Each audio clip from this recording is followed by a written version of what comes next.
और मैंने पेशेंस रखा, तो मैं बोलूँगा कि इस जर्नी की जो अहम कड़ी है, वो अहम कड़ी यही है कि हम पेशेंस बनाए रखें, धैर्य रखें और निरंतर रूप से लगे रहें।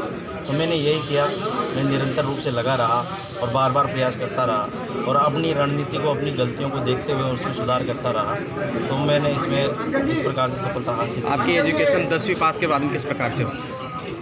सर 10वीं में जैसे कि आपको बताया गया कि मेरे 45% बने, तो मेरे 45 भी नहीं थे, 44.5 थे। और उसके बाद मैं कहूँगा कि जैसे जागरूकता की अभाव हमारे क्षेत्र में रहा है। तो मैं जब तक कॉलेज पहुँचा था तब तक तो मुझे पता भी नहीं था कि यूपीएससी की तैयारी होती है और आईएएस या आईपीएस कोई होते हैं।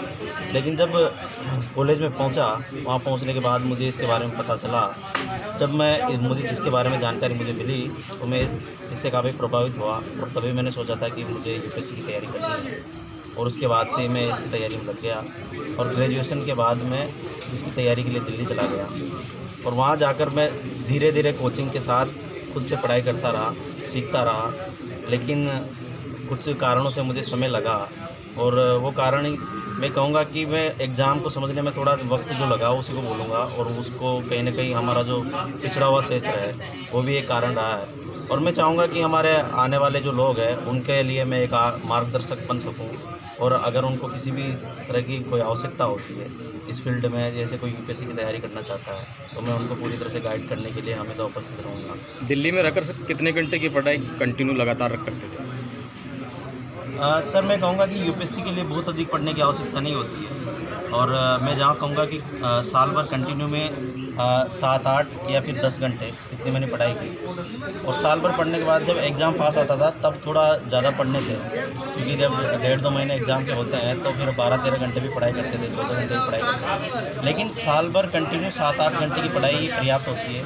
उसके अलावा आप बाकी चीज़ों में ध्यान दीजिए, अपनी पर्सनालिटी को डेवलप करने में ध्यान दीजिए, खेलिए कूदिए, वो सब भी एक अहम हिस्सा होता है। क्योंकि यूपीएससी की तैयारी ऐसी है जो कितना भी समय आपसे ले सकती है। हो सकता है आप पहले अटैम्प्ट में ही निकाल लें, हो सकता है आपको 5 अटैम्प्ट भी लग जाएँ।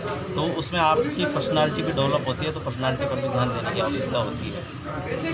तो मैं यही कहूँगा कि इसके लिए बहुत ज़्यादा परिश्रम की आवश्यकता नहीं होती है, बस स्मार्ट वर्क करने की आवश्यकता होती है। हार्ड वर्क तो होता ही है, लेकिन हार्ड वर्क से ज़्यादा स्मार्ट वर्क करने की आवश्यकता होती है। आपका ये जो रिजल्ट आया, रिजल्ट देखने के बाद में किस प्रकार से अपने आप को गौरवान्वित महसूस कर रहे हो? सर मुझे पहले से उम्मीद थी, मेरी मेहनत को देखते हुए और जिस प्रकार से मेरा इंटरव्यू गया था तो उसे देखते हुए मुझे उम्मीद तो थी कि मेरा लिस्ट में चयन हो जाना चाहिए। लेकिन फिर भी इसका एग्ज़ाम का नेचर ऐसा है कि हम कुछ कह नहीं सकते, बहुत संशय की स्थिति होती है। तो एग्ज़ाम का रिज़ल्ट आने के बाद मैं काफ़ी उत्साहित था, क्योंकि फाइनली मेरी जो तपस्या मैं कहूँ कम से कम 8 साल की तपस्या रही। उस 8 साल की तपस्या के बाद मेरा लिस्ट में नाम आया तो मुझे काफ़ी खुशी हुई और मेरे परिवार वाले सभी काफ़ी खुश थे कि मेरी जो परिश्रम रही, मेरी जो यात्रा रही वो आखिरकार मुझे सफलता तक ले ही गई।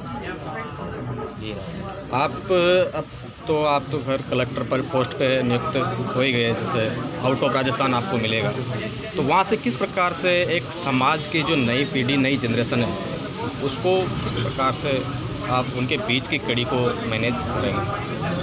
सिविल सेवा आप जैसे आपको पोस्टिंग मिलेगी बाहर, समाज को किस प्रकार से कड़ी जोड़े रखेंगे, मतलब समाज में? हाँ सर, समाज से आजकल तो जुड़ने के लिए कोई समस्या ही नहीं है, क्योंकि आजकल तो डिजिटल माध्यम है। तो आजकल तो ऑनलाइन हम समाज से जुड़े ही रहेंगे और फिर निश्चित रूप से बीच बीच में जब भी समय मिलता है तो हम समाज से जुड़ते हैं, तो समाज से उसी तरीके से जुड़े रहेंगे।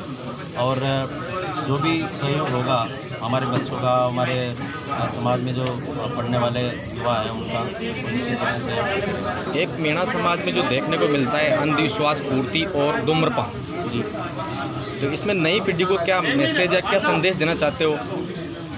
सर जैसे मैं संपूर्ण रूप से कहूँ कि नशाखोरी और जो नशे की लत है वो एक बहुत बड़ी समस्या है हमारे समाज में। और धीरे धीरे मैं देखूँगा कि आज के जो युवा है और ख़ासकर कम उम्र के बच्चे भी वो इसमें ज़्यादा फंसते जा रहे हैं। तो मैं इसमें कहूँगा कि बच्चों के ऊपर थोड़ा ध्यान देने की आवश्यकता है एक तो, और दूसरा उनको गाइड करने की ज़रूरत है।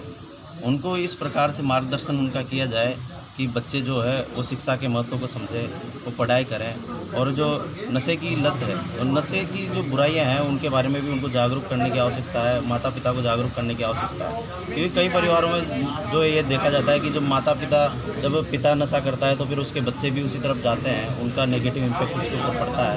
तो सबसे पहले हमें शुरुआत हमसे ही करनी होगी ताकि हमारी आने वाली पीढ़ी जो है उससे हमने जो दंश झेला है वो दंश हमारे आने वाली पीढ़ी को नहीं झेलना पड़े। तो मुझे लगता है कि समाज के जो वर्तमान पीढ़ी उसी को ये बोझ उठाना होगा ताकि आने वाली पीढ़ियाँ जो है इससे मुक्त हो सके, नशे से मुक्त एक अच्छा जीवन जी सके और शिक्षा को अपना ध्येय बनाए। धन्यवाद।